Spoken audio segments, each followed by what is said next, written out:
बिस्मिल्लाहिर्रहमानिर्रहीम। अल्लाहुम्मा सल्ली अला मुहम्मद व अला आलि मुहम्मद व बारिक व सल्लिम अलैहि। Dear students of second year chemistry, in today's lecture we are discussing topic this compounds of halogens.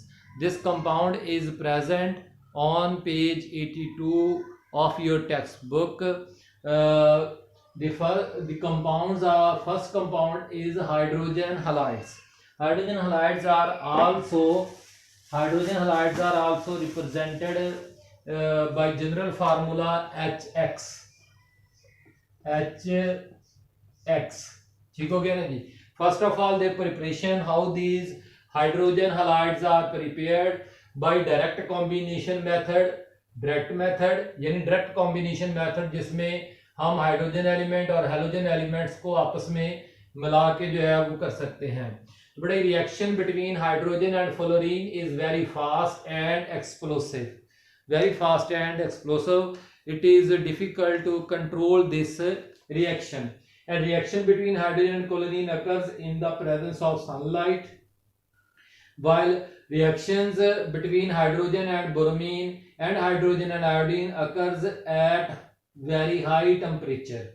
So reaction between hydrogen and iodine is very slow and reversible. तो therefore indirect method जो है वो इस्तेमाल किया जाता है। वो indirect method क्या है वो आपको इस यहाँ पे दिखाते हैं। Reactions of concentrated, B method आ गया, ए डायरेक्ट मेथड। दूसरा indirect method, reactions of concentrated H2SO4 with salts of halogen. यानी अगर आप HI बनाना चाहते हैं तो आप जो है वो सोडियम आयोडाइड ले लें, आप HBr बनाना चाहते हैं आप सोडियम ब्रोमाइड ले लें, आप HCl बनाना चाहते हैं सोडियम क्लोराइड ले लें, और उन साल्ट्स को किसके साथ H2SO4 के साथ रिएक्ट करें तो इस तरह से आपके पास ये बन जाएगा।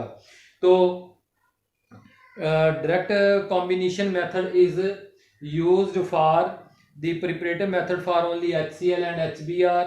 ठीक है ना, यानी कि ना तो HF के लिए डायरेक्ट मेथड सूटेबल है बल्कि HCl के लिए सही है, ब्रोमीन के लिए सही है। ठीक हो गया ना जी। बाकी जो है वो HF और HBr के लिए ये मेथड सही नहीं है, डायरेक्ट मेथड जो है। तो hydrogen fluoride and hydrogen chloride can also be obtained by the action of concentrated sulphuric acid on fluorides and chlorides. तो मैंने फ्लोराइड्स एंड क्लोराइड में से सिर्फ क्या ले लिया है, क्लोराइड ले लिया है। यहाँ पे आप सोडियम फ्लोराइड ले लेंगे तो तब HF बन जाएगा, क्योंकि डायरेक्ट मेथड HF के लिए सूटेबल नहीं है। तो फिर हम सोडियम फ्लोराइड को जब H2SO4 से करेंगे तो HF बन जाएगा और इस तरह से HCl भी। तो but analogous reactions with bromides and iodides, लेकिन अगर हम जो है वो ब्रोमाइड और आयोडाइड के साल्ट्स लेके उसको कंसंट्रेटेड H2SO4 के साथ रिएक्ट करवाते हैं तो HF, HBr और HI बनने की बजाय उल्टा जो है वो एक रेडॉक्स रिएक्शन हो जाएगा। जरा देखें, ब्रोमाइड यहाँ पे -1 है और यहाँ पे 0 है, तो ब्रोमाइड की क्या होगी ऑक्सीडेशन, सल्फर यहाँ पे +6 है और यहाँ पे क्या है +4 है। तो सल्फर की यहाँ पे H2SO4 में सल्फर की क्या हो गई है, रिडक्शन हो गई है। तो हमारा टारगेट कुछ और था।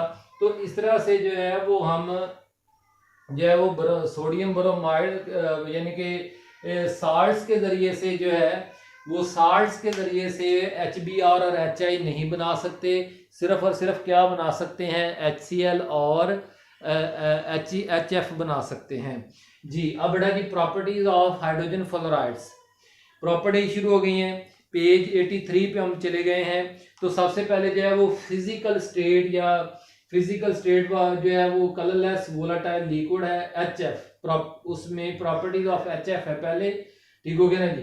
Colourless volatile liquid and HF makes fumes with moist air, it has strong irritant, चुभने वाली इसकी जो है वो स्मेल होती है। ऑर्डर इसका जो है तो HF रिएक्ट्स विद ग्लास, तो जो है इसलिए it is not H reacts with glass and it is also used as a non aqueous solvent, therefore it is handled in Teflon. Teflon एक प्लास्टिक है तो जिसका केमिकल नेम क्या है, पॉली टेट्राफ्लोरोइथाइलीन।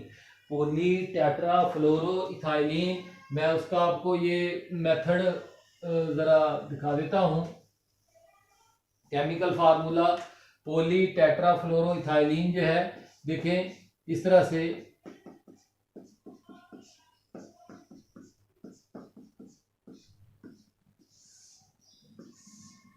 एन, ये टेफ्लॉन का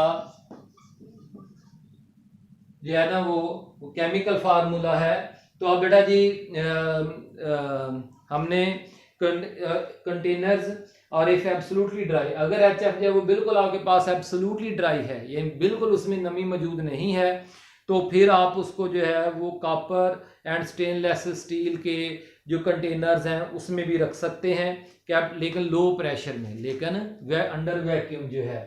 तो स्टोरेज के बाद विस्कोसिटी बेटा जी, its viscosity is less than that of water, पानी से ये पतला होता है, ठीक है ना जी। तो ड्यू टू द, क्योंकि पानी में पाई जाती हैं 3 dimensional network of hydrogen bonding, हमने पढ़ा हुआ है कि पानी जो है वो पर मॉलिक्यूल 2 हाइड्रोजन बॉन्ड बनाता है, पानी पर मॉलिक्यूल जो है वो क्या बनाता होता है, 2 हाइड्रोजन बॉन्ड पर मॉलिक्यूल, क्योंकि ऑक्सीजन के पास 2 लोन पेयर होते हैं, तो ये 2 पार्शियल पॉजिटिव हाइड्रोजन को अट्रैक्ट कर सकता है। लेकिन एचएफ के जो मॉलिक्यूल्स होते हैं, एचएफ के मॉलिक्यूल्स जो बेटा है वो आपस में जो है वो 1 हाइड्रोजन बॉन्ड पर मॉलिक्यूल बनाते होते हैं, क्या बनाते होते हैं, 1 हाइड्रोजन बॉन्ड पर molecule, partial negative, partial positive, partial negative, 3 lone pair इसके पास भी हैं, ठीक है ना। ये इनके दरमियान में हाइड्रोजन बॉन्डिंग, ये इनके दरमियान में हाइड्रोजन बॉन्डिंग, ये 3 लोन पेयर, इस तरह से, ठीक हो गया ना जी। तो ये चेन हाइड्रोजन बॉन्डिंग अलबत्ता एचएफ में होती स्ट्रॉन्ग है, ठीक है ना जी, और उसकी वजह से ये चेन पॉलीमर भी बना देता है। तो बहरहाल जो है इस viscosity is less than that of water due to absence of 3 dimensional network of hydrogen bonds which occur in water. Hydrogen bonding is also responsible for the association of HF molecule in vapour phase, यानी जब ये vapour phase में gaseous state में होते हैं तो उस वक्त भी एचएफ के मॉलिक्यूल जो है वो आपस में एक दूसरे के साथ जुड़ सकते हैं। अब जरा पॉइंट की बात जरा देखें कि विस्कोसिटी के बाद equilibrium between monomer and cyclic hexamers, monomers and cyclic hexamers जो है इनके दरमियान में जो विस्कोसिटी वेरियस टेस्ट रिजल्ट्स, मुख्तलिफ किस्म के जो एनालिसिस हैं उनके जरिए से ये पता चला, indicate that gaseous HF consists of an equilibrium mixture of monomer and cyclic हेक्सामर। तो बेटा जी पहले तो देखें ये एचएफ जो है ये मोनोमर्स हो गए और ये HF6 इनका एक मॉलिक्यूल बना दिया, कुछ इस तरह से साइक्लिक होगा, देखें 1 2 3 4 5 और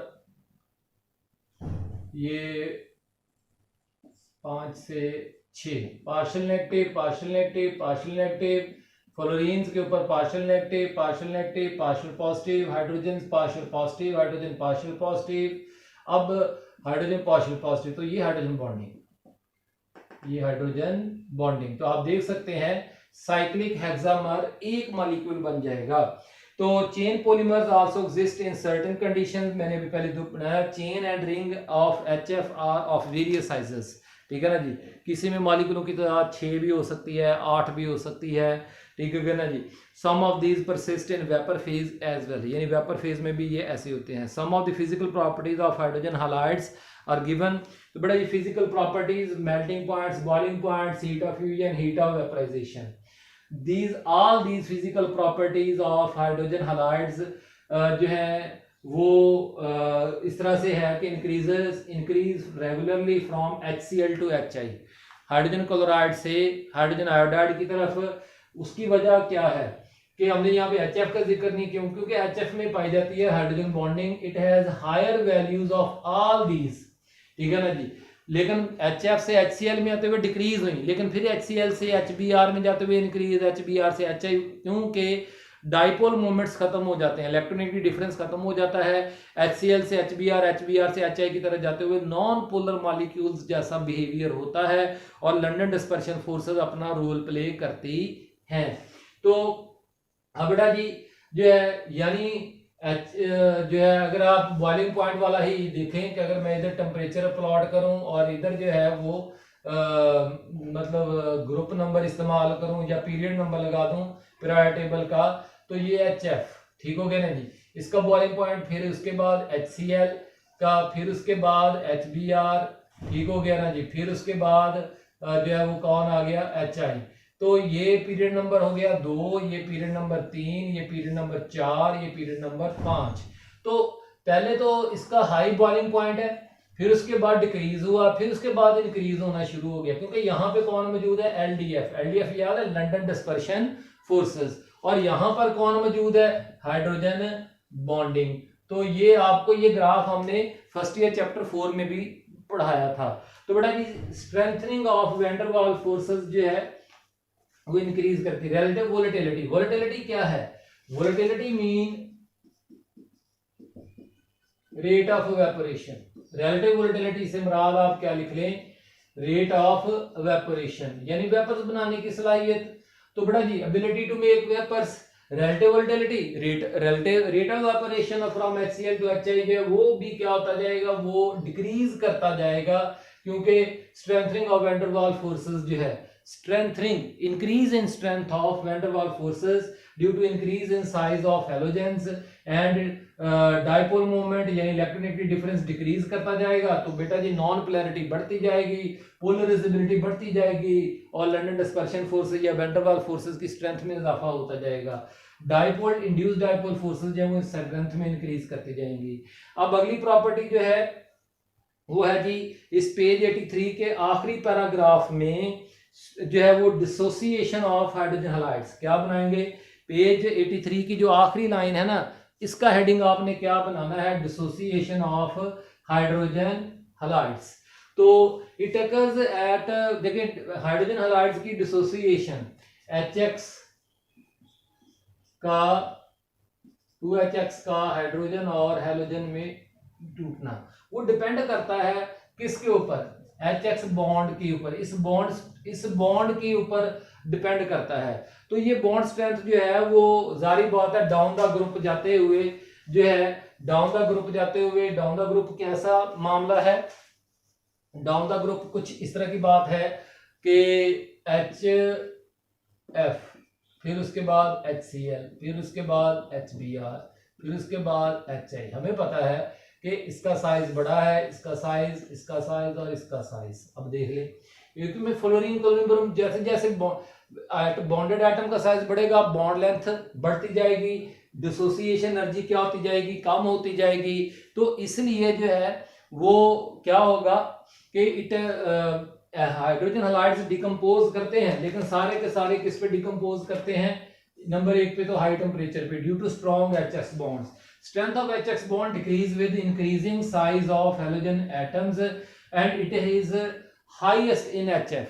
और ये इसकी वैल्यू जो है वो उस बॉन्ड स्ट्रेंथ की जो है वो सबसे ज़्यादा हाईएस्ट है, क्योंकि HF में सिर्फ ये कोवलेंट बॉन्ड ही नहीं बल्कि हाइड्रोजन बॉन्डिंग जो है, कोवलेंट बॉन्ड ही नहीं बल्कि हाइड्रोजन बॉन्डिंग जो है वो भी अपना रोल प्ले कर रही होती है। अब बेटा जी पेज 84 पे जो है हेडिंग आपका क्या होगा, reducing agents, hydrogen halides as a reducing agents. तो बेटा जी एक्ट एज रिड्यूसिंग एजेंट्स क्योंकि ये अपने इलेक्ट्रॉन लूज कर सकते हैं। तो HF जो है वो वीक किस्म का रिड्यूसिंग एजेंट है, खुद ऑक्सीडाइज नहीं ना होगा। HI जो है वो उसके मुकाबले में जो है hydrogen iodide is a strong reducing agent in redox reactions. जो है रिडॉक्स में जो है वो आयोडाइड खुद अपना देखें -1 से खुद क्या हो गया, 0 हो गया है, लेकिन सल्फर को 0 से क्या कर दिया, -2 कर दिया है। तो इस तरह से सल्फर की क्या कर दिया, रिडक्शन कर दी है। तो redox reactions hydrogen halide oxidize to elemental halogen यानी X2 में तब्दील हो जाते हैं। तो वो आपके सामने आयोडाइड का है। As a acids in water hydrogen halides give hydrofluoric acid.